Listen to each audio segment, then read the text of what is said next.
So today's agenda, well, obviously we're going to have a presentation by our featured speaker, and then we'll field question and answers. The presenter has asked that there may be a few times where he might ask for input prior to the question and answer session. So again, you can use the procedures I mentioned before. After the presentation, you will receive an email from us asking for your feedback. This is the website, but the information will be contained in an email. And we really invite you to share your feedbacks, not only to guide our future planning of events such as this, but also to guide the overall project, which is designed to identify needs for research on collegiate recovery. So now our presenter. Today's presenter is Matt Vogel. He's a speaker, a learning designer, and a facilitator, and he's a producer of the Cannabis Classroom. We are excited to have him here today, so I will turn the screen over to him and he's going to bring up his presentation. Welcome, Matt. Thanks for being here. All right. Thank you. I just want to make sure you can hear me. Tanya, can you hear me okay? Yes. Yep. Sounds good. And I will tell you when I see your screen. All right. Great. Hey, first thing I'm going to bring up, folks, is a PDF document that I want to remember to send this out to people if you want it. And I'll have all kinds of ways throughout the presentation that you can contact me. This is a document I created about a year ago. People were asking, they said, well, what do I do with someone who maybe, I want to have some guidance around facilitating a conversation if someone's making a decision, especially college students, around substance use, whether it be cannabis related or something else. These are just in no particular order, a series of questions that I think are like really kind of a nice prompting for critical thinking. So much of what we want to do is around critical thinking and, obviously, future, thinking of people's future, et cetera. But these are different questions that I found to be great conversation starters with students. You don't have to use this as a script or anything, but looking at like motivation, what are personal factors? Is there pressure to use? If so, is that internal, external pressure, family history? What about like this in the middle here? It says mindset and setting. What's your mental state, expectations? Who will you be with? What's the environment like? All of these things if we're wanting people to practice and try on critical thinking, how do we do this in a way instead of a split-second decision that so many people are doing when it comes to using substances, right? They walk in very subtly, someone hands them a shot, someone hands them a vape pen, whatever it may be. So this is a way to sort of have that conversation in a little bit more of a nuanced way. I just wanted to show it right off the bat and offer that to people if they want it. You can email me, I'll send you the PDF, no problem. So wanted to put that out right away before I get into my slides. So I'm gonna move the toolbar just a little bit and okay, here we go. So I'm really excited to be with you all. I love talking about substance use. I love talking about cannabis. It's a fun topic for me to talk about. I worked full-time in higher ed for about 16 years in student affairs and teaching. So I had a student affairs job, did generalist health education work at a couple different universities, and then taught also generally in the psychology department. I would teach the drugs and behavior classes, sometimes a co-occurring disorders class I would teach for the master's in mental health counseling class, and I've taught drugs and society classes. So I live in Southern Oregon, and I still have affiliations with Southern Oregon University, although I have so much contract work that I'm doing and independent work that I'm doing that I departed my full-time role there, but I still teach as an adjunct. So I teach drugs and society classes there on an ongoing basis. So there's some of my contact information. I do have a website. I don't update, in full transparency, I don't update it as much as I should, but there's that. And then there's my email address if you wanted to reach out to me. That's a great way to connect with me. And I'll have that up at the end as well. So I want to get us started here. First thing is use that Q&A box. And if you just have a sentence, maybe, why did you decide to participate in the session today? You're all busy people. You have a lot going on and life is busy. But I'm really curious to hear a little bit of feedback from people of why they decided to participate in the session today. So feel free to use that Q&A box to type something in. And it's also a good chance for you to practice that and make sure that the functioning of it is working. So I will ask Tanya. Tanya, do you have anything that anyone's written in? Yes. Maybe you could tell us a few of them. We don't need to obviously read them all, but it'd be great to hear a couple of them. Sure. One participant said, I'm glad cannabis is becoming more widely discussed. Great. The person said, I love learning more about substances that my peers are using. The more educated I am, the better I can serve my community. Great. Wait, there's one more comment. Another person said, because cannabis is such a commonly used substance here, and some students have really bad experiences with it, while others have healthier use. So that's why they joined. Got it. There's more, hold on. We wanted to know about the real issues with cannabis. We're seeing more of an issue of cannabis use on our campus, looking for innovative new ways we can address this. We're working on updating our campus cannabis harm reduction approaches. Great. It often feels as though the culture on this campus revolves heavily around cannabis use. So opening the conversation is beneficial in my opinion. Perfect. And last, wanted to understand aspects of cannabis. Great. Okay, those are fantastic. And what was interesting is you're all using the word cannabis, and that's something that I do as well. And I think, we'll sort of give a brief history, and some of this, what we're going to talk about, some of you have really high knowledge levels around this. I want to just make sure I'm meeting folks where they're at, but there's going to be a real different perspective and different experience levels with this topic. So we'll try to approach it from those different places. And with students particularly, I think there's so many different angles to approach education with them on this topic. I'm a big advocate, obviously, of substance use education. I think it's beneficial. It's also important it encourages people to think about who they are, how they're developing, their identity development, all these things that sort of factor into it. I've had students who would tell me, they would sit down in private with me and in a really vulnerable, honest way say, I don't really even like cannabis anymore. I don't like, as I used to like it. It was fine. It was fun. It was great. But now I get kind of paranoid or anxious when I use it. And I used to never experience that. But my friend group has sort of formed around cannabis, and I don't want to be the person who's not using now. So how do I navigate that territory, right? So it's not just about, hey, what is this doing potentially to your lungs, to your brain, to your cannabinoid receptors, if you're using chronically, all this stuff. It's about sometimes who we are, our health, identity, all those pieces play into it for sure. So we'll try to get into that as much as possible. So our quick agenda, we're going to do a very brief history. We're going to look at some myths about the plant, because so much of the cannabis industry is based on a little bit of potentially mythology. We're going to look at what is CBD, where is that coming from, what's happening, what is the research saying about it, and where is all this coming from? How did it get so popular all of a sudden in the last year or two? We're going to focus on concentrates and edibles, and I have a video that I produced that I will maybe show if we have time. It's about 6 minutes long. We're going to talk about ideas for future research. And then there's a few things I'll try to sort of weave in throughout the whole session around health impacts. We'll weave in some discussion around cannabis and students in recovery. And that's something for you to think about. When you think about students on your campus, do they approach as students in recovery, do they look at cannabis a little bit differently? Does it depend on what kind of state you live in? If it's legal for recreational, if it's legal for medical, if it's fully prohibited, does that influence the perspective? I think it's a really important one to get at. I'm trying to, when I talk to students in recovery, they have different perspectives sometimes on what does recovery mean for them on a very personal level? And what does that mean when it comes to a relationship with certain substances related to that? I've definitely talked to students in recovery. Some of them use kratom, right? But they would still identify as being in recovery. So it's a really interesting territory, I think, for us to explore and be thinking about throughout as well. So if you've seen me ever present before, I love showing this slide. And by the way, I'm generally a really interactive presenter. I love to have a lot of discussion with an audience when I'm with them. And being remote and digital, I'll try to stay as engaging and with you as possible. But we all know who this is, right? This was Nancy Reagan. This was back in the 80s. She started the Just Say No campaign in 1986. It was a very pivotal year for drugs. There was the mandatory minimum sentences, which is passed, those laws.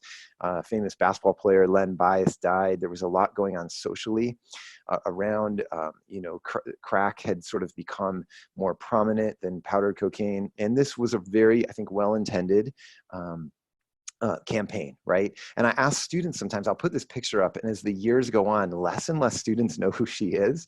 I had one student yell out really excited, I know who that is. That's Judge Judy. I said, no, it's not. It's Nancy Reagan. So if you sort of question this narrative of a just say no, it doesn't mean you're just say yes, right? It means that it's a nuanced topic that warrants a level of sophistication to approach, I think, with young people. So I love this sort of just say no mentality: knowledge, empowerment, information, education, the empowerment, critical thinking. That's where the lens that I generally approach this from.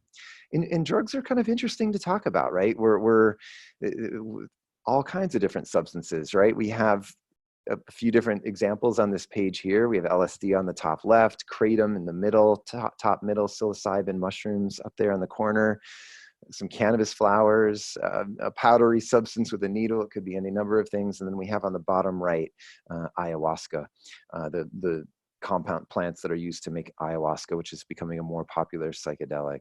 So it's an interesting topic, you know, to think about and look at. And what I've noticed regarding substance use, and what I've noticed in particular with cannabis, is there is a ton of confirmation bias, right? So here you go, surprise, here's 11 facts that support all of your opinions.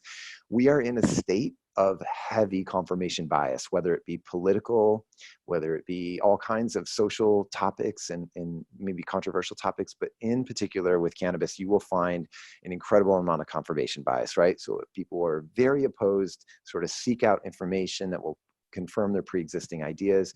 And people who are very pro, and you've probably noticed this, especially your students who are really pro, will only seek out information that really validates that. So one way I talk about confirmation bias every time I talk about cannabis with young people, and my challenge to them is, try your best to suspend it by 5% or 10% and really approach this from an open perspective and see what happens, right? Especially for those students who are just absolutely unwilling to acknowledge there could be some challenges that come up with it. It's a good, real nice place to start. So as we talked about in the agenda, we're going to do just a very brief history, and I'm not going to take long with this, but I think it provides a landscape for this, because this history around cannabis is a rationale and justification that I've found a lot of students will say, well, the laws are rooted in negative things, and I don't like that. So they'll sort of, as a rebellion to that, use cannabis, right? It's part of it, and they study it. If you haven't noticed that, your students who love cannabis love to study it, and they love to research it. This is part of it, the lore and the aspects of the history of it. So if you look at this, this is an image here. We have heroin, right? Heroin was made by Bayer pharmaceutical company. It was readily available in the late 1800s, early 1900s, and legal, no problem, right? And then cannabis as well. Cannabis was pretty standardly used a lot in the early 1900s. It was not uncommon it was part of the pharmacopoeia. It was just around, it was definitely there. And you could see people at the time called it cannabis. Now, and then we have people like this, right? Henry Ford, very conventional person, said, why use up the forests, which were centuries in the making, and the mines, which required ages to lay down, if we can get the equivalent of forest and mineral products and the annual growth of the hemp fields? So this is, again, part of that. People were looking historically that hemp was grown early, right? For hundreds of years, hemp has been grown and used as a product for rope, fiber, fuel, making biodiesel, all kinds of things. And originally Henry Ford wanted some of the original Model Ts to run on hemp-based biofuels. So people will kind of talk about that, like, hey, it has maybe these benefits, and they'll sort of apply that logic. Well, if hemp has maybe an environmental benefit or a resource production benefit, then I should be able to smoke dabs 10 times a day, right? So there's a stretch that will maybe get made there as well. So this person, William Randolph Hearst, he was in charge of newspapers and forestry, and this person, Andrew Mellon, the Secretary of the Treasury, they sort of essentially colluded to say, hey, we need to get rid of hemp. It's cutting into other industries, particularly the timber industry and some synthetic industries. And so they really leaned on this guy, who is actually Andrew Mellon's son-in-law, Harry Anslinger, to try to outlaw and prohibit cannabis. And basically at the time, Anslinger started a campaign. They took a slang word, marijuana, and sort of used that as a way to sort of to confuse people, essentially. And they created a campaign in 1935, 1936, to do this, right? To show people, look at this, marijuana, it's the devil's harvest. And if you look at the poster on the right, weird orgies, wild parties, unleashed passions, someone injecting it into an arm, all this kind of stuff. It's sort of funny to look back at this now, but you have to realize there's no Facebook, there's no one's like, oh my gosh, at the time, clearly someone could have said, wow, marijuana seems really deadly. I'm glad I just used cannabis, because they didn't really know that marijuana and cannabis were the same thing. So this essentially led to this, and this is you can read this quote. I don't really enjoy reading this quote, so I'm not going to, but Harry Anslinger, this was testimony he created in the US Congress to support the Marijuana Tax Act of 1937. So it was drawing on racial stereotypes. It was drawing on these anxieties around white women and satanic music and all these things, right? It was so a lot of times, again, young people now, 2019, will look at some of this history, they study it and say, that is so bad. And therefore, again, rationalizing current day use. So let's acknowledge this. I think as professionals looking at that and saying, okay, there was a weird history with this. Let's look at it from a sociological, criminology, psychological lens and say, yeah, this is the history of that is pretty bizarre. Because what happened 5 years later, we got into World War II, and once again, a little 13-minute documentary was made by the federal government called Hemp for Victory, and they were encouraging farmers to grow hemp again so we could have the rope and fiber to help us in World War II. So it's a pretty fascinating little history there that, again, a lot of people love to study. And this leads us to the modern day, right? So in 1970, the Comprehensive Drug Act was passed. And in 1973, the DEA was formed. And from that, we had the scheduling of drugs. We have schedules currently to this day, schedules 1 through 5. A lot of you already know this, but it's worth a quick little revisit here. Schedule 1 drugs, high potential for abuse, no accepted medical use. Schedule 2 drugs, you can see on the bottom half there, also are categorized as having a high potential for abuse, but has some accepted medical use, and there can be restrictions made on anything in Schedule 2. So as you know, say with amphetamine, so if someone had an Adderall prescription, they cannot go get a 2-year supply of Adderall and have that prescription filled, right? You can put restrictions on anything. Cocaine is technically Schedule 2, but you cannot get a prescription of cocaine filled at Walgreens. It's used specifically as an anesthesia for surgery sometimes. There's many other options that are used. But if you look at Schedule 1 drugs, right, psilocybin mushrooms, MDMA, or what we call Molly or ecstasy, cannabis, heroin, LSD, dimethyltryptamine, there's all kinds of compounds in Schedule 1. Schedule 1 drugs, essentially the federal government supersedes state law, right? Federal law supersedes state law. So in any state where there's medical laws, where there's recreational laws, people are technically in violation of federal law. Now, Schedule 1 drugs can be researched. There's a special approval that happens through the DEA and the FDA, and any of these compounds can be researched. And we're seeing a little resurgence of research with cannabis for sure. And starting in about 15 years ago, there's been a pretty big resurgence of research of psychedelics. So some of you might have heard some of this. There's been studies done at Johns Hopkins Medical School, Harvard, UCLA Medical School, the University of Wisconsin. There's an independent study done on MDMA, looking at MDMA and post-traumatic stress disorder, and the outcomes were actually really positive. But here's the challenge with this. I did a talk at the NASPA Strategies Conference in 2012 about the resurgence of psychedelics. I'm just going to take 1 minute with this, don't worry. My take on it is that it's important to have a sense and understanding of that, because students now read these headlines.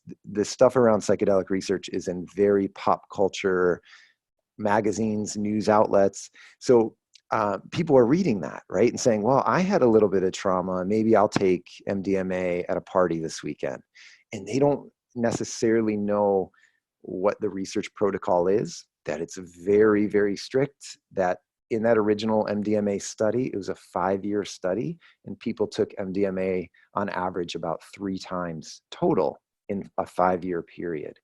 So having a sense and understanding of that, and especially now that Michael Pollan wrote a book this last year about psychedelics, and Michael Pollan is a very famous author who mostly writes about food and food systems and sustainable agriculture, but he wrote a book around psychedelics, and it really got a lot more people having an awareness around this.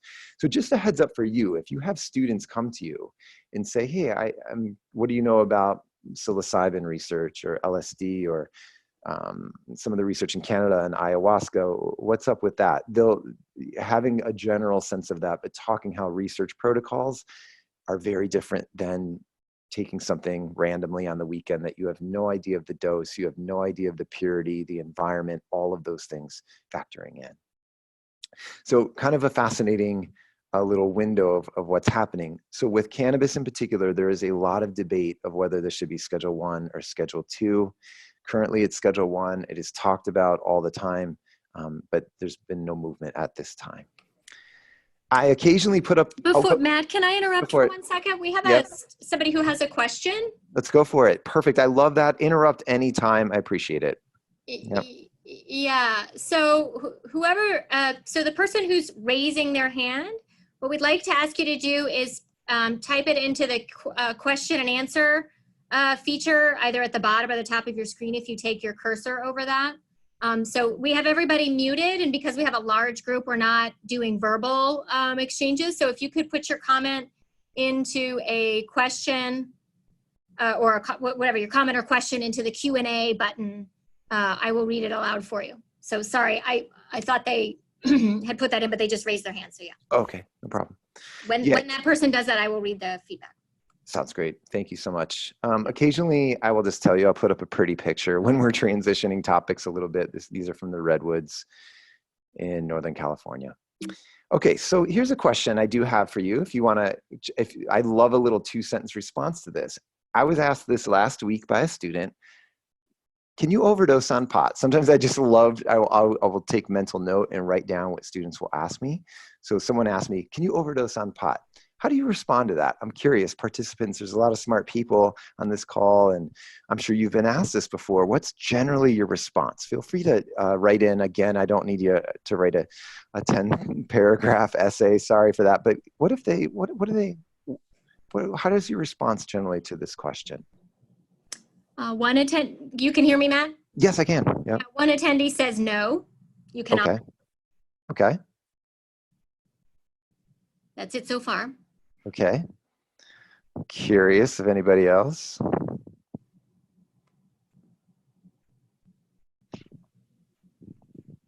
Got a yes? Another person said yes, you can.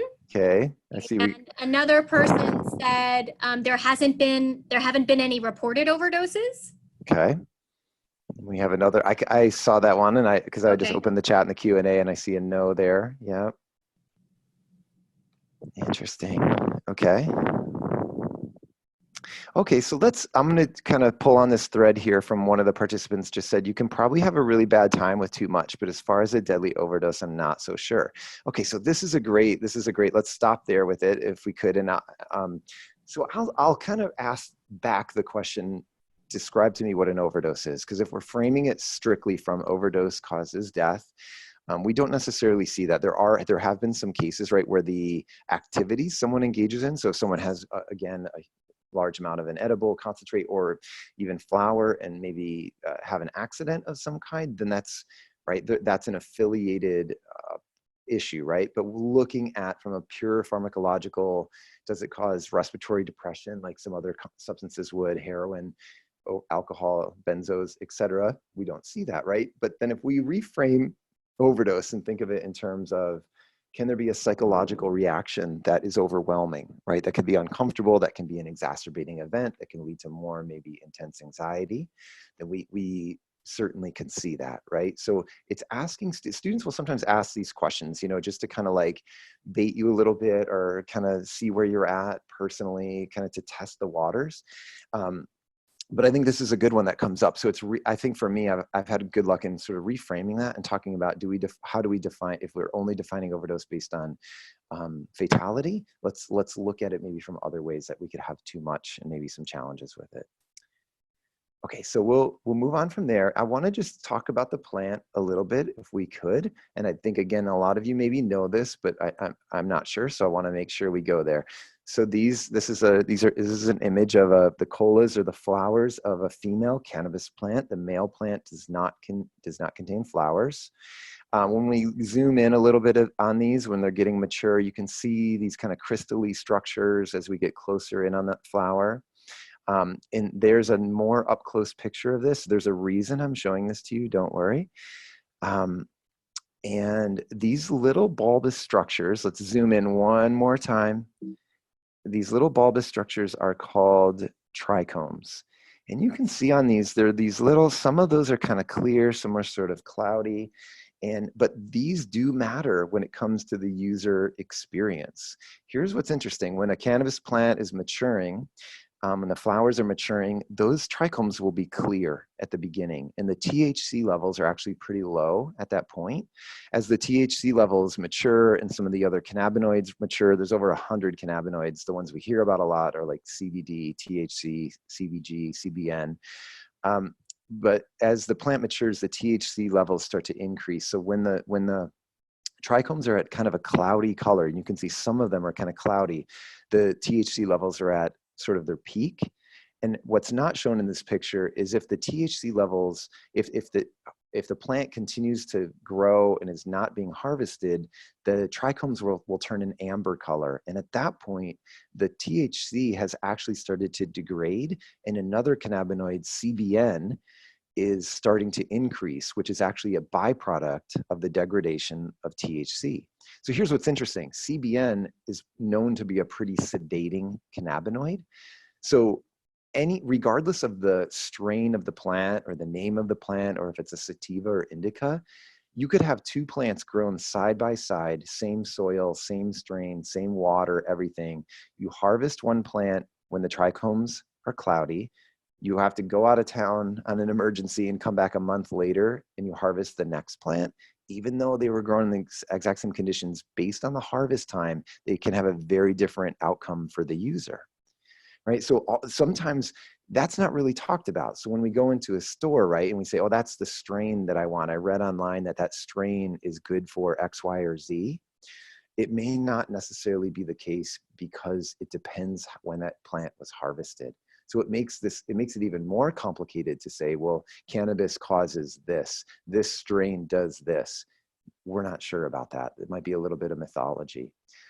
And then when the flower is trimmed and cured and harvested and all of that, right, it looks like this. So someone's smoking pot, smoking bud, they're smoking this trimmed flower, the cannabis plant. And from that, we can use a little bit of the trim or the sugar leaves or the actual bud. We can make other products out of it, right? So you can make oil or butter and make edibles, which we'll get into, and concentrates, which we'll get into as well. So these concentrated products are a pretty different thing, and they look like this. And when I go back here, these flowers here, in the 70s, the THC level was really low on average. You could find some high THC products, but on average, it was really low, 1 to 2%. Currently, it tests out on average about 15 to 20%. And these products here can test out anywhere from about 60 to 90 or even above % now THC. So we've sort of created a new and different product. It's an interesting one. And when we isolate cannabinoids, there's a whole other question of what is the outcome of that. So moving on from there, let's talk about cannabinoids for a minute. These are some of the major ones, and you'll see sometimes these charts. See on the left, it gives a condition, and then it shows which cannabinoids are associated with this. Now, a really good friend of mine, he's an author on cannabis. He's a researcher. He works in the labs. He's a consultant. He gets flown around the world. Him and I had a really honest conversation about this. He's kind of neutral on cannabis, honestly. He said, when you see a chart like this, a lot of times it's not based on a clinical trial, but based on maybe a tail suspension test with mice or a swim test with mice.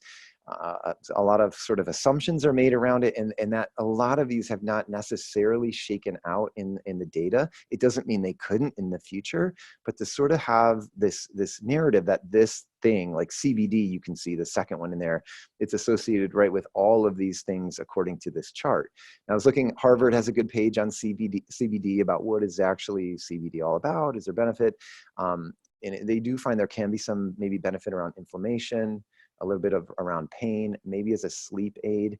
And unlike THC, it doesn't necessarily wake people up in the middle of the night.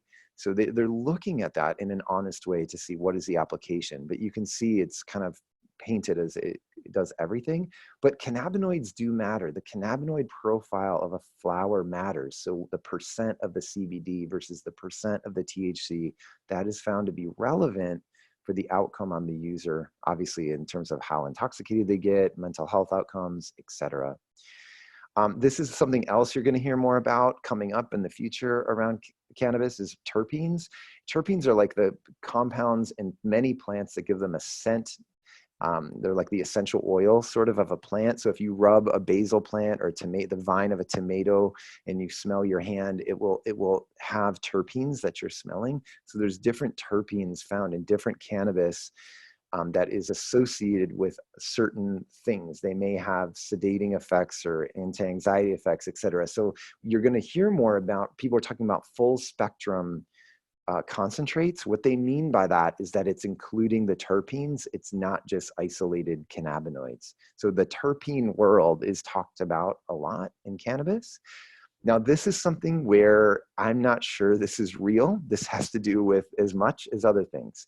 This has to do with strain names. So there's been so much crossbreeding now, and there's been so much attention given to certain strain names financially. Oh, this strain is popular this year. So is it unheard of that a grower would say, yeah, that's grape ape. Yep, that's what it is, and sell 100 pounds of it. There's nothing that stops that, right? So again, another friend of mine did genetic testing of a cannabis strain called Blue Dream, a really popular strain. And they took Blue Dream samples from all sorts of different places and tested the genetics, and they were completely dissimilar to each other across the board. So it raised this question, well, which one is the true Blue Dream? Right now, if you're going online, looking up on a website saying, well, this strain does this, we have to dial that back and say, does it really? Are you sure? When was it harvested? What's the terpene profile? What's the genetics of that? Are we sure? And so there's this push to sort of standardize some of this stuff, but a lot of times in the industry, there's confusion, but we're sort of sold strain names as a all or nothing. And then this other piece of it, sativa and indica. How many of you, well, you could raise your hand if you want to on this one, but how many of you have heard something like this, that sativas are uplifting, stimulating, energizing, best suited for day use, right? They're a little more heady. You'll hear about indicas being more calm, relaxing, kind of couch lock feeling, right? They're more at night, they're more for pain, etc. So these distinctions we've made between sativa and indica are actually in sort of more, people are studying this plant in a more sophisticated way, are saying that is actually, we don't even know if that's real anymore. It's maybe placebo plays more into that than anything. So it's kind of fascinating that this is coming up now. But again, we have to think critically. There we go. I love that. Someone chatted in. I've heard indica is in the couch. Yes, exactly. That's sort of a thing that you'll hear related to indicas. So these are the things when it comes to a user experience. Cannabinoids, terpenes, and trichomes, when it was harvested, are thought to be sort of valid into the user experience. But the strain names and then the indica sativa distinction is found not to be, and a little bit questionable. Again, a couple friends of mine who study this, we've been talking about this for years. And so it was interesting that a little documentary finally talked about this publicly. But again, a lot of the industry is sort of based on strain names and then the indica sativa distinction. This is a great quote, right? There are biochemically distinct strains of cannabis, but the sativa indica distinction is commonly applied in the lay literature as total nonsense and an exercise in futility. One cannot in any way currently guess the biochemical content of a given cannabis plant based on its height, branching, or leaf morphology. And then in terms of genetics, right? The genetic identity of a marijuana strain cannot be reliably inferred by its name or by its reported ancestry. So it's sort of a fascinating place to say. to look at that. Now, there is something on Netflix. There's a series on Netflix called Explained, and I think they have a current one they just redid maybe a month ago on the brain. It's pretty. I've seen maybe 2 of the 5 on the brain, but this one on Explained, it was just a series, maybe 20 episodes. They're all about 20, 25 minutes long on random things like the game cricket. I actually watched that one and still was incredibly confused. There was all kinds of things, but one of them is just called weed. And in that Explained little documentary, it talks about this thing around the plant and sort of maybe this mythology around strain names and indica sativa distinction. So well worth the watch. I don't know. I think it's where I found this to be interesting is when students come in especially real confident in their knowledge base around like the history and plants and strains. If you can have this little bit of nuanced conversation with them and say there's some lack of clarity actually around that, it leads into a good conversation around the placebo effect. What is placebo? What is our beliefs around things? How does that show up? And look at the data on placebo. Harvard has a great placebo study center if you wanted to look at that more. To look at different research and studies that have been done. It's fascinating. I'm totally fascinated by the mind-body connection, placebo, but letting them wrestle with this a little bit of, hey, what if some of this isn't really true? And how do we really then safely apply? What does that mean? How do we think about that then when it comes to a harm reduction message when there's so much confusion around the plants? So let's drill down. Hopefully you're still hanging with me and okay. Let's drill down into one cannabinoid called CBD or cannabidiol. Why has this gotten so popular? What is the deal with it? What is happening? So CBD, and let's talk about it from this place. These are images of what we would call a traditional hemp field. You can see hemp when it's grown. These hemp plants are grown for fiber and to make products like you can make clothing, right? You can harvest the seeds and use them as a food. I actually eat hemp seeds quite a bit. The cut hemp seeds, they have a lot of health benefit to them, but you can get them in the grocery store, et cetera. But this is what it looks like. You can see it kind of grows like corn, right? It's these large plants. On the upper left, these are old historic pictures of hemp. On the right, you can see a more modern picture of hemp, and you can see it being harvested with heavy machinery. And it's tall. It's this humongous plant, right? That looks like that, and it's grown that way.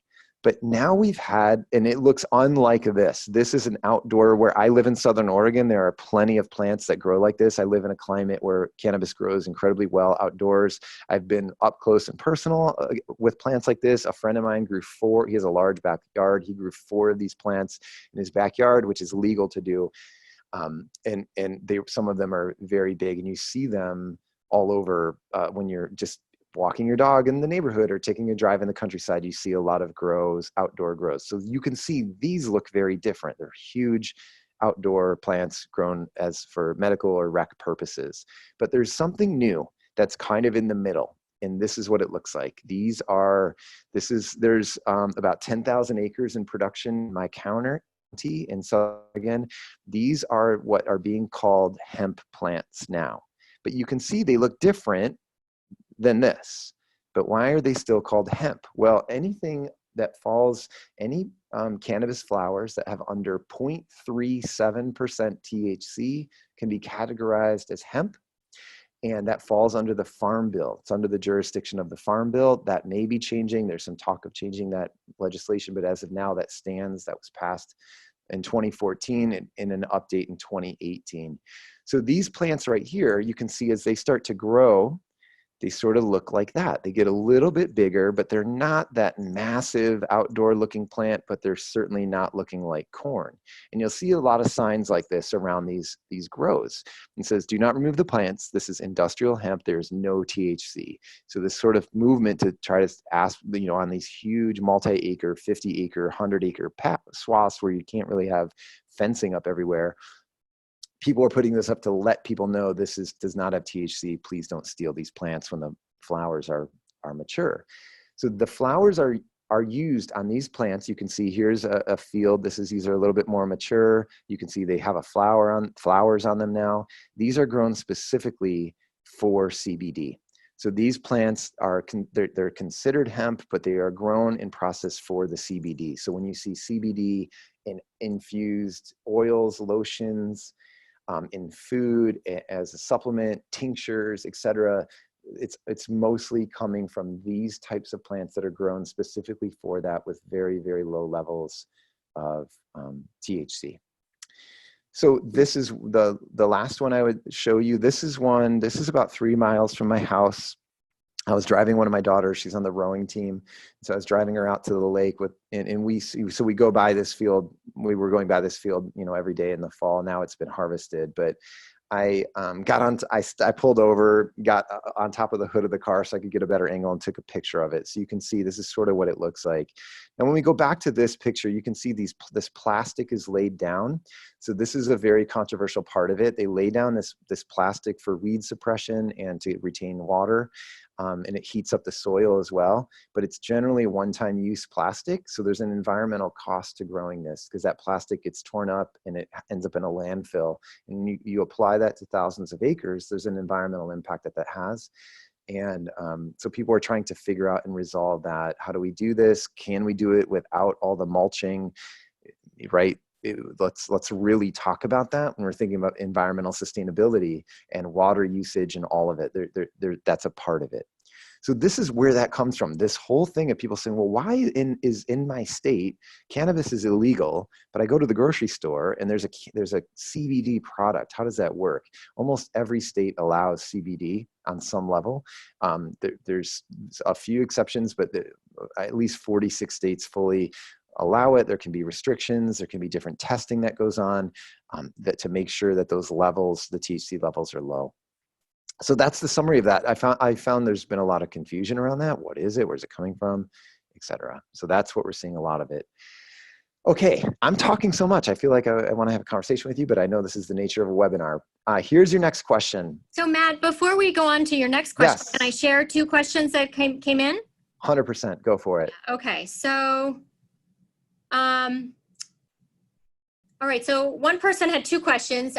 Isn't it safe to say that the history of cannabis is very racist and violent for people of color? And then they acknowledged to take this back a few slides. Mm-hmm. And the person also asked, how exactly should we answer the question of can you overdose on pot? I know you had stated that you would rephrase the question by asking what does overdose mean? But could you explain how you would fully answer the question? Yeah, that's essentially. I'll let you answer that, and then there's one more question.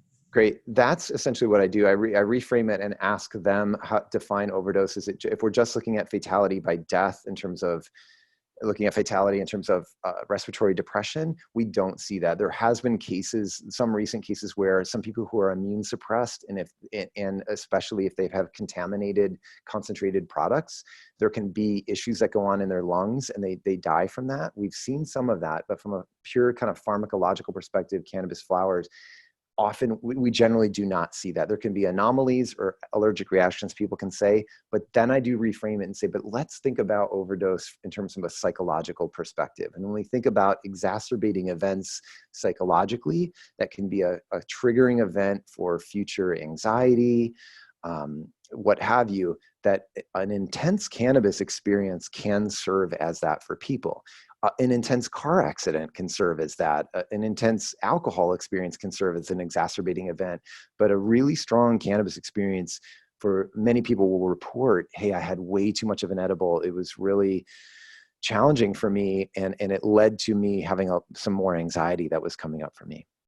So, right, and someone commented, but then any traumatic event could be considered an overdose. I'm not necessarily saying that. I'm talking about it in terms of an exacerbating event, not necessarily related to overdose. So can you have too much, and can it be then in that way, right? We're sort of talking about it like psychologically, can you overdose, right? And related to cannabis. But yes, a similar type of situation could arise from something else. Now back to the question on race. Yes, for sure. I think it's very safe to say that there are a lot of drug policy, even policy around opium and cocaine, cannabis. When you look at the history of it, there's a lot of roots in racism around that. So it's an important thing to address. So if we're taking kind of a holistic approach and looking at cannabis, looking at drugs in general, looking at history of that, looking at it from a social justice lens, from a a sociological lens, from a pharmacological, physiological, and health and wellness perspective, yes, I think it's an important thing to acknowledge in a well-rounded discussion.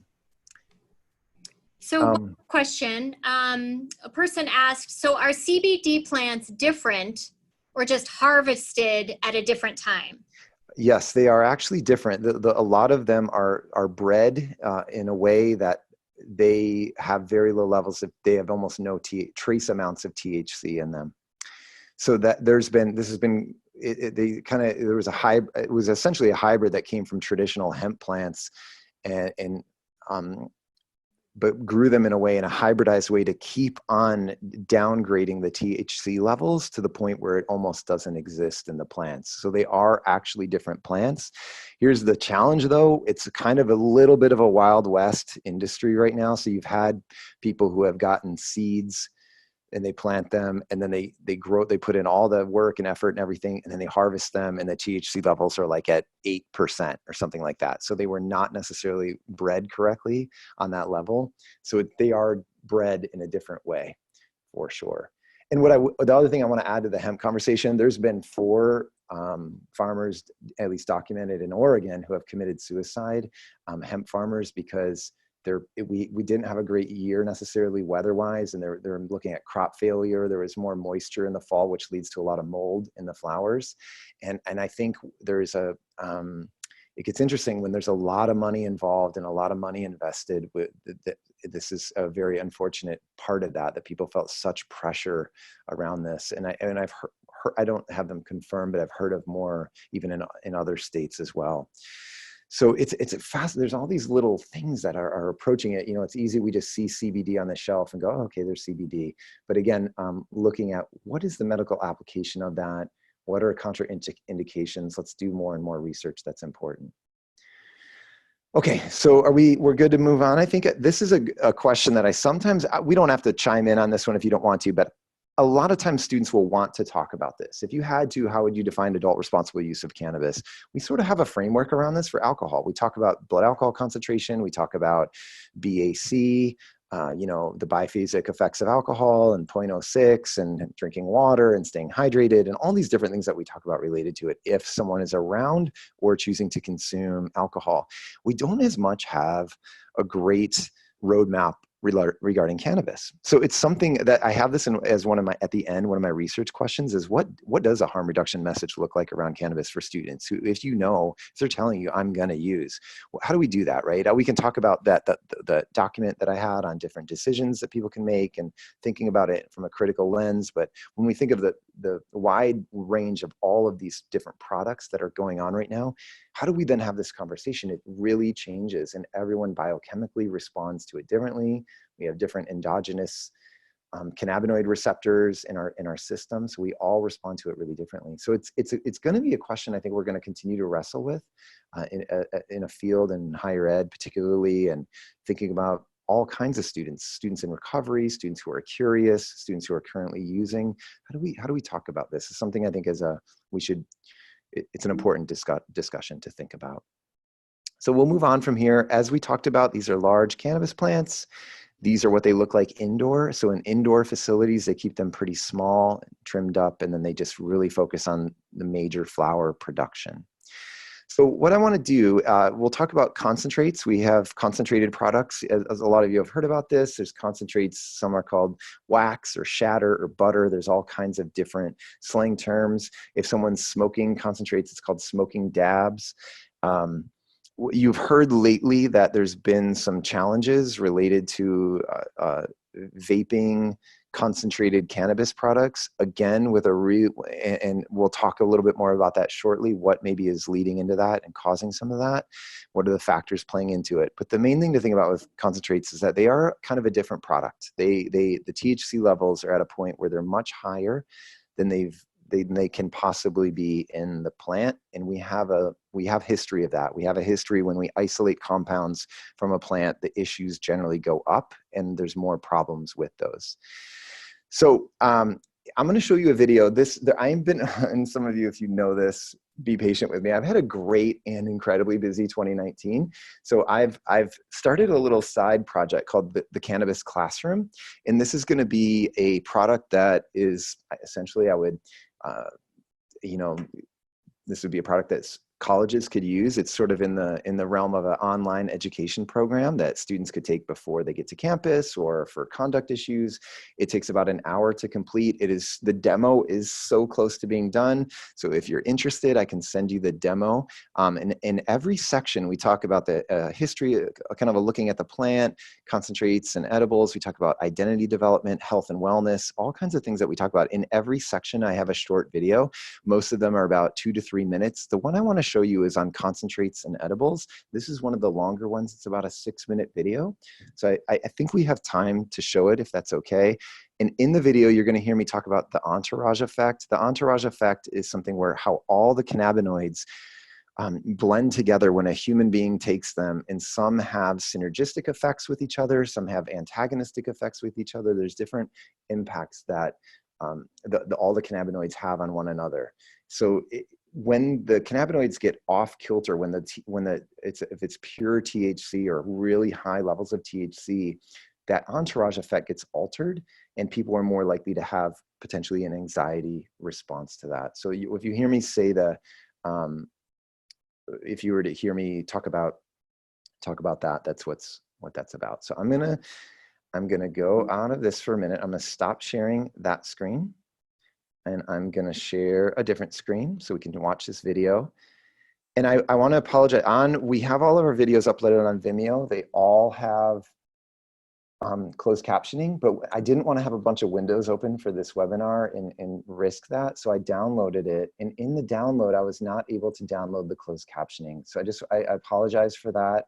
But in the final product, all of the videos are closed caption, but just bear with it.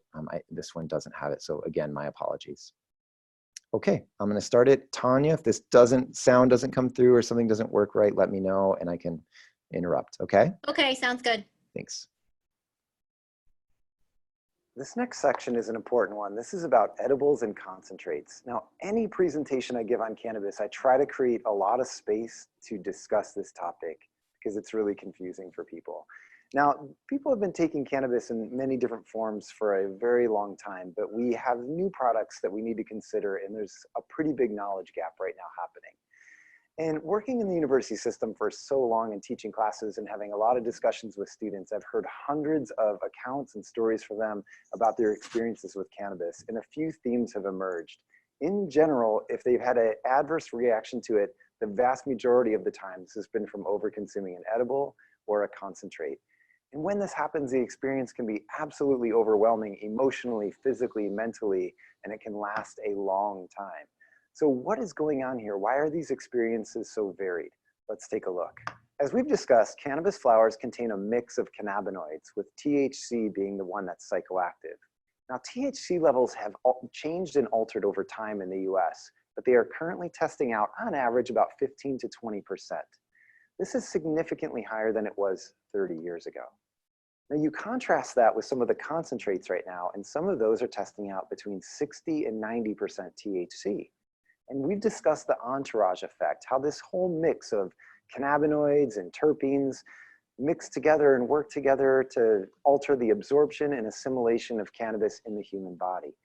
A concentrated product really alters that entourage effect and creates more variability and maybe challenge for the user. An additional thing to consider is that a lot of concentrates that are not made in a certified lab may contain contaminants. And concentrates are not new. We've seen this throughout history. Let's look at a couple examples. One is the coca plant. The leaves of the coca plant are chewed, and they have the stimulation of maybe a double shot latte.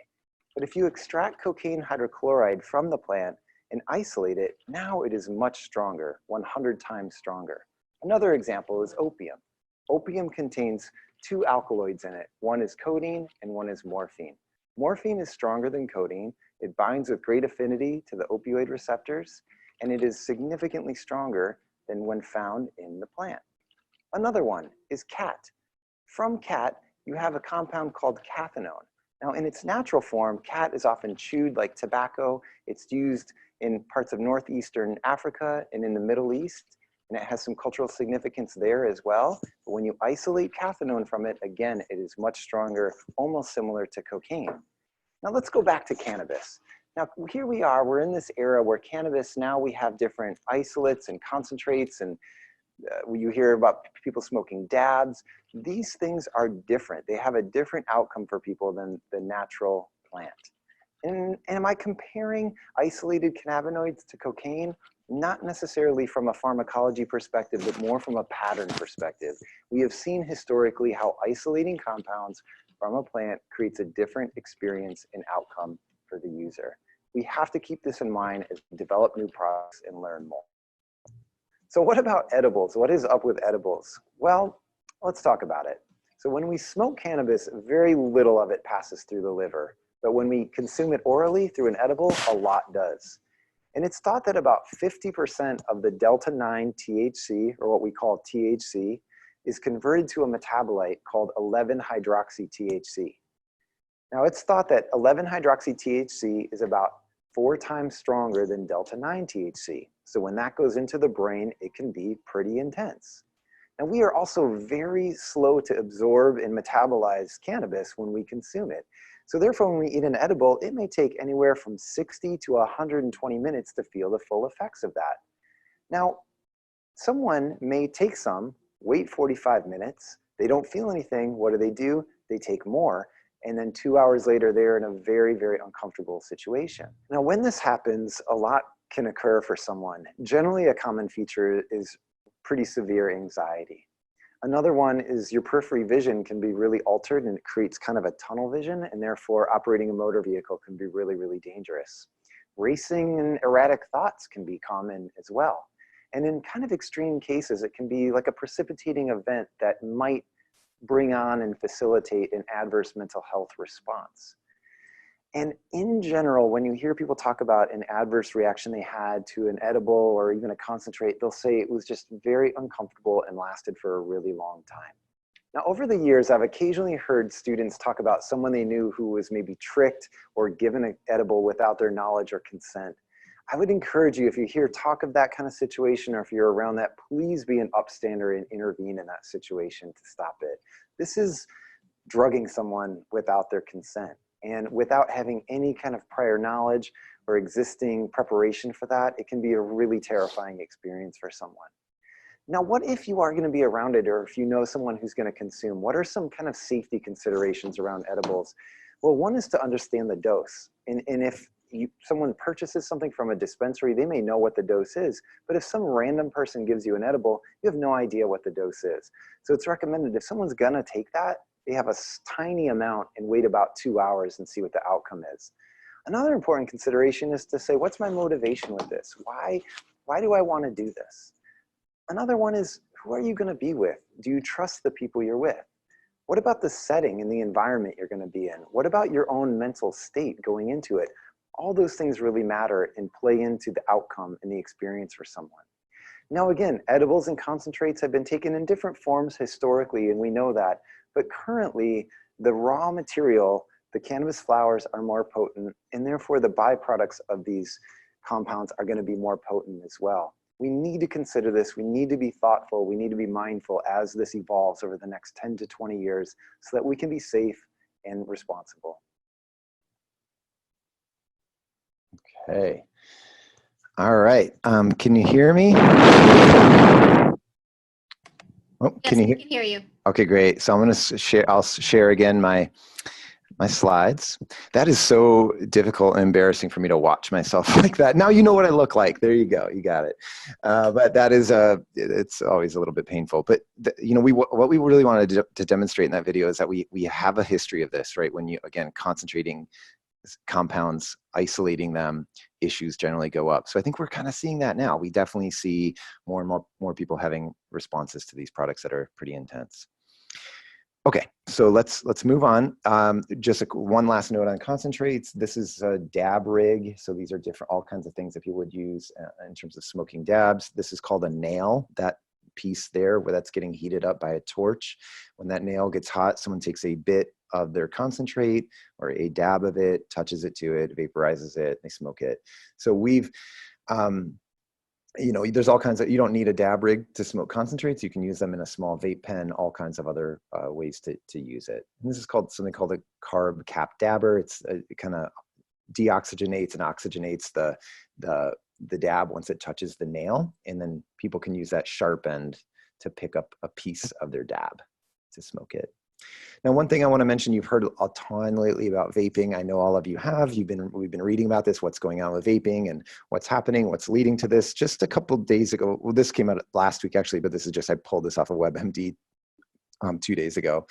Exactly, sorry, not the greatest source, but this was a good summary. They found, CDC found that vitamin E acetate has been in all 29 samples of lung fluid from patients who are having vape-related lung injury right now. So something about the vitamin E acetate, again, if it's in a lotion, it's fine. If it's in a multivitamin, it's fine. Something about vaporizing vitamin E causes major lung damage that now this is coming to fruition. The other thing to consider, that very good friend of mine who I've mentioned a couple of times, he's working in a lab, and he said a couple of years ago, he told me, Matt, when people come in and they test their flower, say they want to get their flower sold in a dispensary, that if it tests positive for pesticide and herbicide, and maybe even visually they can see mold on it inside the flowers or mildew, that it is on the onus of that grower to go back to their farm essentially and destroy the rest of that product. And often if they have a large enough amount of it, it's going to be made into concentrates. So he told me a couple of years ago, he said, Matt, something's going to happen with underground market concentrates, that there's going to be some health issues coming from this because they're concentrating mold, mildew, pesticide, herbicide into these. So it's something to consider. And one last thing I want to read to you, this is specifically from Oregon. This is from a free cannabis related magazine that I picked up. There was an article looking at some of the contamination in concentrates, and it said the CannaSafe testing company found vitamin E in 13 out of the 15 black market samples, and in another trial found 10 out of 10 tested for it's called myclobutanil, which is a fungicide that can transform into hydrogen cyanide when it's burned. So again, we have to think about this and say, well, okay, and again, it raises all these questions of regulation, education. Do people know where this stuff is coming from? If on the underground market, there's, contaminated concentrates and they're just going to random dorm rooms. Do people have any idea what they're doing, what they're taking? So again, the education on this, I think, needs to be really strong, and good conversation about what is maybe potentially leading to it. And then the last thing around this is around edibles. I already mentioned in the video, you saw the thing around edibles, and a lot of it gets converted to 11-hydroxy-THC. It's a metabolite. In Oregon, at least, this red symbol, has to be on any edible product that is sold legally.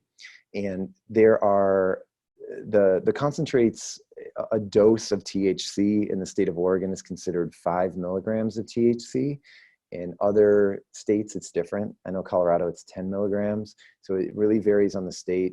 But concentrates, again, the biggest education message I give people is on the slow metabolism and slow absorption of this when we take it orally. And then it can take a couple hours to feel the full effects of that. So again, this harm reduction message of some people eat an edible, they don't feel anything in 30 minutes, so they take more, and then they have a really, really adverse response to it, very uncomfortable response. And many, I interviewed a lot of students who have had an adverse reaction to cannabis, and many said it was an edible and it lasted 12, 15 hours. Very challenging experience for them.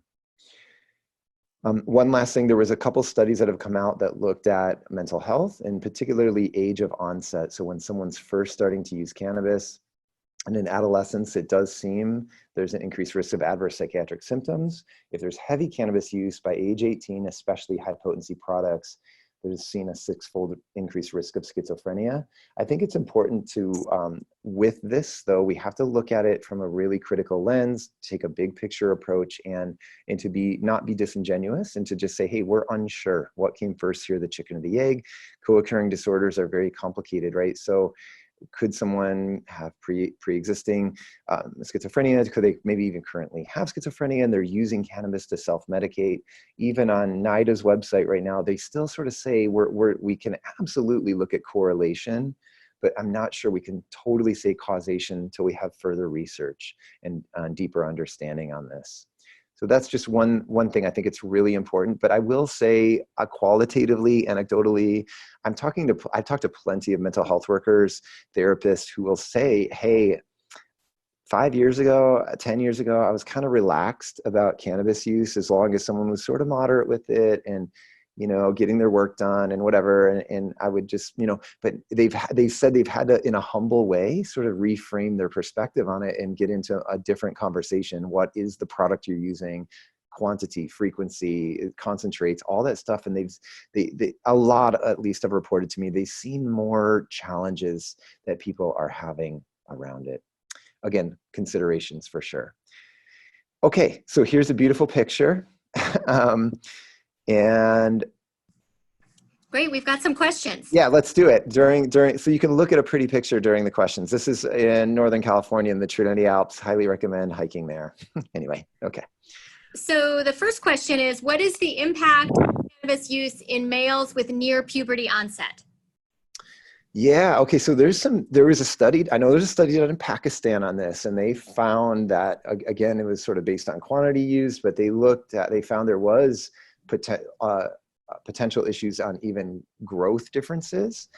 Another study, this was an animal study, found that it delayed the onset of puberty when people were using cannabis use. So there was something disruptive to that. And as we know, right, the brain is developing wildly during that time, age 13 to 19, there's rapid brain development. But we do see that the other thing you'll read about this when you look at it, almost everything says there are way too many gaps in research on this. And it gets really tricky to do that retrospective drug studies, right? It's hard to find someone, especially if they were using cannabis at those really, really early ages heavily, to have people that just use cannabis. They never used any other drugs, other things. So when they're 25 years old, 30 years old, and we can't really run a parallel universe to know what they would be like, right, if they never use. So those are tricky to get at. There's clear gaps in the research on that. But if we step back from it and think about just the delicacy, the delicate nature of the endocrine system, the development of humans, the brain, the body, I mean, it's a profound time in life. And so if we're doing something that can have, and especially chronic use, let me divert a little bit. I talk a lot about adaptation when I talk about drugs. Like the example I give, the simple one, if you're too hot, what involuntarily happens? You sweat. If you're too cold, what involuntarily happens? You shiver, right? Our body is seeking balance and homeostasis all the time. So when we take a certain drug too much, right, we might have downregulation of dopamine, whatever it may be. But with cannabis, when it's chronically used, there is a finding that the cannabinoid receptors, our endogenous natural cannabinoid receptors, start to retract, and some will kind of temporarily go away. So we have to look at that and understand, like, what would then the issue be with if our endogenous cannabinoid system is so much involved with the regulation and modulation of so many different systems in the body, right?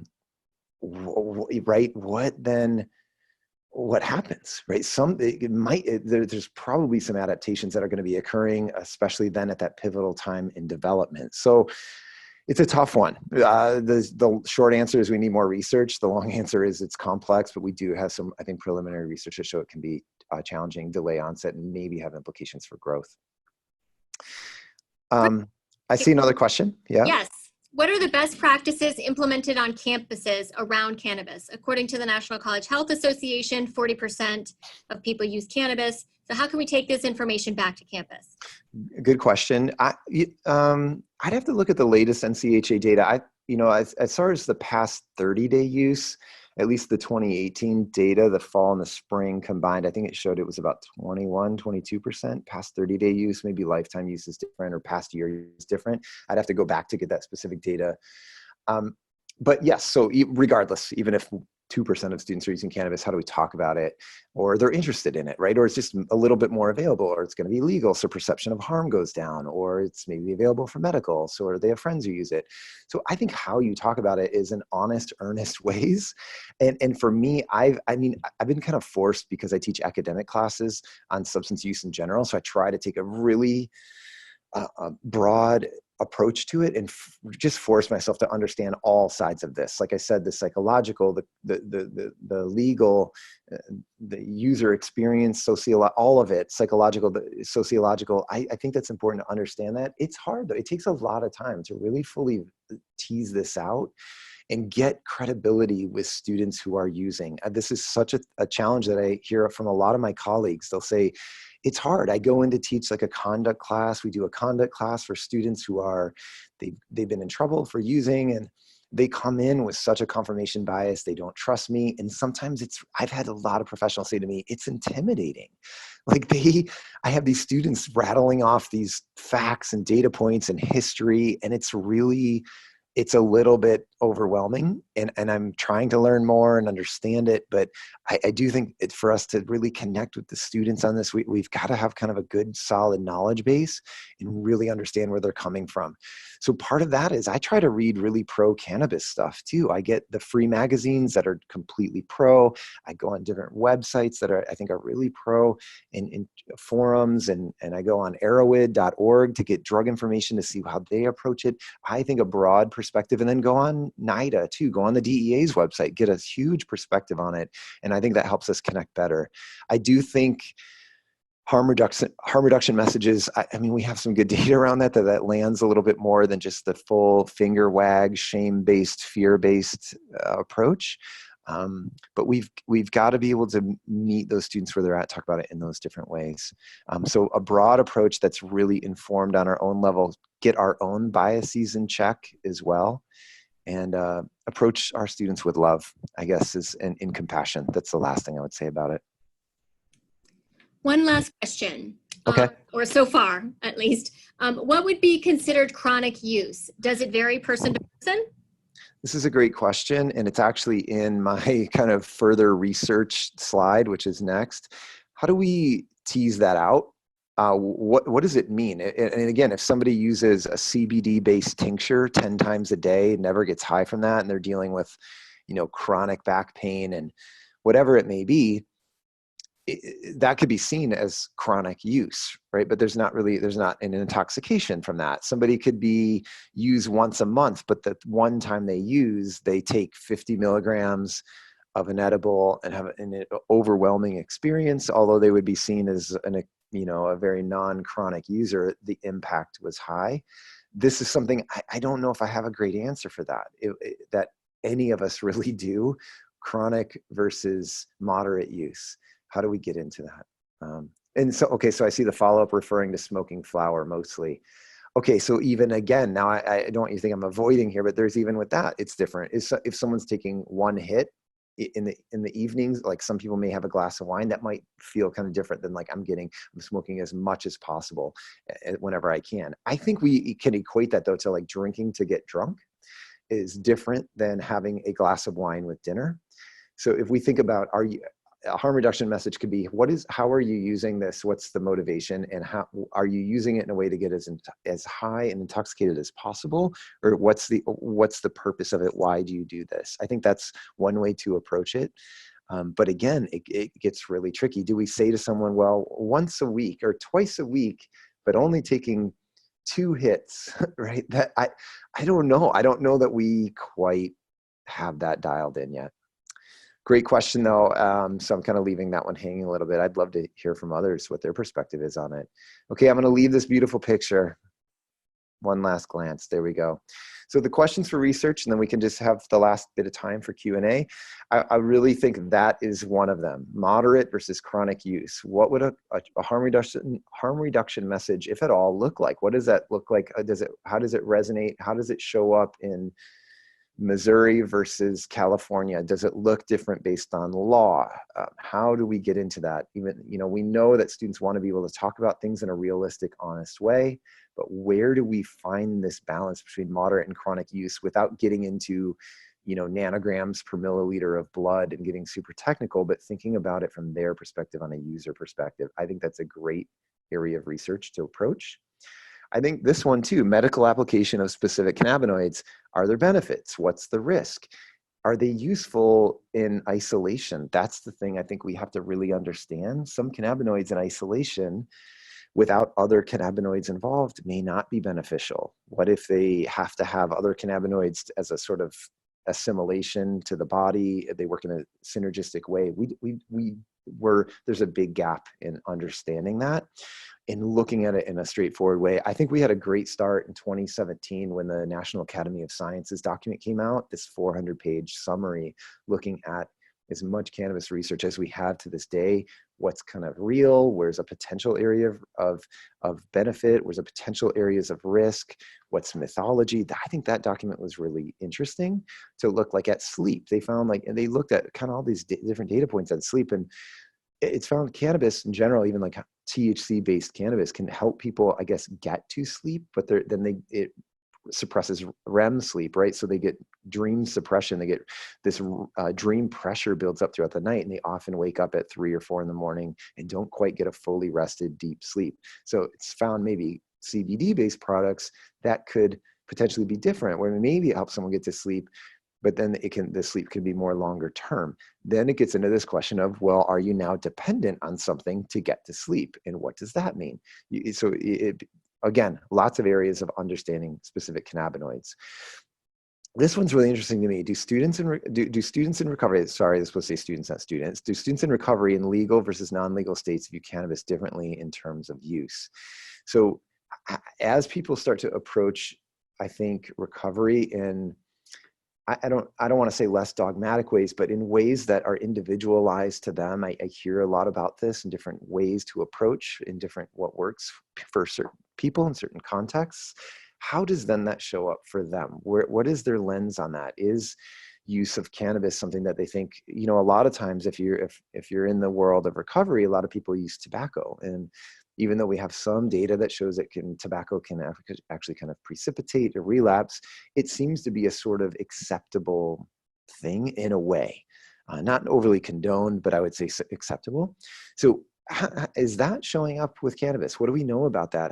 What is the attitudes and perception of students in recovery, particularly based on the state they're in? I think that would be a really interesting study to get into more of. And then another one, I think I have this one and one more, a holistic examination of prohibition. Have we created what's called a gray market, where something is grown legally in one state, gets kind of shipped off, so it's sort of legal, but then on the back end, it's not. So it goes into an underground economic system. And have we created these dynamics where a lot of the kind of markers of prohibitions are still there, as far as a little bit of, maybe, especially depending who's dealing it, maybe some violence, a lot of money to be made, anxiety, fear, arrest, all this kind of stuff, use of law enforcement resources on this. What actually is right? And when we think about, I think on the university campuses, I think we have the best opportunity to really explore this, again, from all those different perspectives: a sociological perspective, criminal, psychological, user, wellness, health. What makes sense? What's in 10 years, we're going to have a great body of data around what sort of shows up in legal states, especially the initial spikes in use and how they kind of level off, and attitudes. But what if it were illegal everywhere or legal everywhere? What sort of happens with that? We have to, I think, really approach that with a level of sophistication, and also thinking about, even currently to this day, with all the legalization that goes on, there's still a lot of illegal grows in the state of California. And there's a major environmental damage and destruction to the national forests where these are set up. A lot of the game wardens and people who have to work in law enforcement, it's very threatening environment. They get shot at sometimes. It's dangerous. So we again, thinking of all those factors, what makes the most sense for us to move forward as a society? And then the health impacts of concentrates. I think this is going to be a big area of research. We're trying to understand this, not just around contaminated concentrates, and we're seeing, obviously, this is coming up, but what about the psychological reactions for, concentrates that are 90% THC? What are potential different health implications for the lungs that maybe don't show up with smoking flower? So I think those are some of the major areas that I think we're going to need to move forward with in a rational, honest way. Okay, so that's kind of a good stopping point. I have one last slide with just my contact information, but we do have some time for some questions or comments from people. If you just have a thought or perspective to share, that's fine too. And hopefully you learned something in this webinar today as well. That's my goal. I sometimes hope it meets a lot of different audiences. So Matt, I encourage you to put up your last slide while people are formulating any comments or questions they want to share. Great, sounds good. And if you contact me, you go to my website. I hate the self-promotional part of things, but for about the last 10 years, I do go to campuses, other colleges, high schools, community groups. I do a lot of presenting to students and different, whether it's student athletes or Greek affiliated students or just the general student body, staff trainings. I love talking about this. So if you're ever interested in that kind of thing, bringing someone to campus, I have plenty of resources, plenty of places I've been. And that's all I'll say about that. I don't want to get overly self-promotional, but feel free to reach out to me. If you want that handout that I showed at the beginning on the conversation piece, feel free to email me. I'll send you the PDF tonight.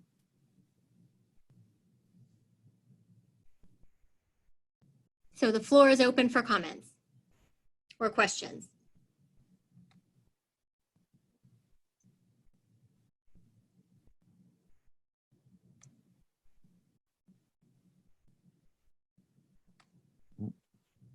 Hey, Tanya. Oh, yeah. Okay. You stopped my share. Got it. Okay. Yeah. Okay. Great.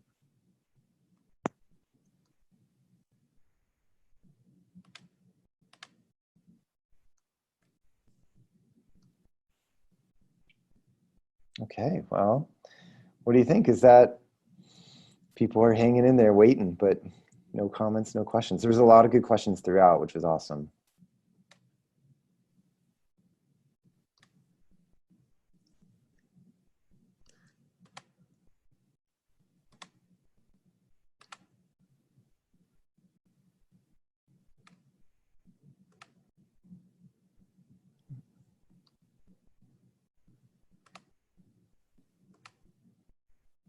Anybody? Oh, I see one. Have there been conversations on the intersections of the use of cannabis and mental health challenges individuals face? I think this is a big one. I mean, I know with most of the mental health workers on the campuses I've gone to in my own campus, we talk about this quite a bit. Definitely. What are the intersections? How are people using it?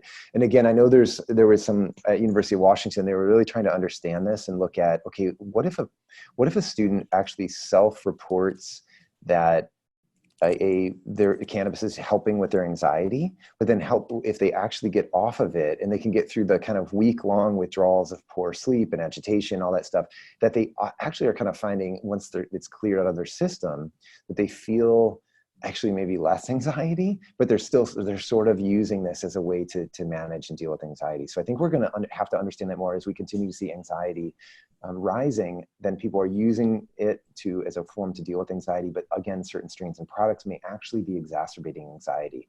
So I think, again, more area of research on that, but it's a big topic that I am talking about with a lot of people. You see the other question there? Oh, sorry, it's a comment. Oh yeah, just a comment. Oh, you're welcome. I'm glad you enjoyed the webinar.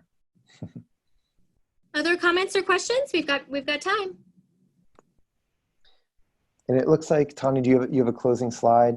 I do, right here. Okay. And yeah, okay. So in the absence, so first of all, as you can see on this slide here, there are resources that we encourage you to check out if you need them or anyone you know might need them. On the left-hand side of the screen, you can see where, again, you can get the recording. And then lastly, we have additional webinars and podcasts. So the very next one coming up is January 27th. And that one will specifically look at how do you integrate collegiate recovery services with other campus services. So for example, services specifically for college students in recovery, that might include, say, recovery meetings, but also what about housing for students in recovery? And then we have another event that will be specifically about interventions for college students in recovery. And after both of those, we'll have podcasts to complement the webinars. And the podcasts really are just sort of a, what does this look like in terms of lived experience, where students in recovery have conversations with each other and with practitioners about their experiences on those topics. So if no one has any other final comments or questions, let me take the opportunity to thank our speaker for his excellent presentation, and thank all of you for attending. And we look forward to having you be involved in additional events. And again, please look forward to our evaluation email, and we invite you to give your feedback to guide us for future events. Thank you so much for being a part of the Voice in Collegiate Recovery Project. I'm Tanya Nieri at the University of California, Riverside. Have a good day. Thanks, everyone.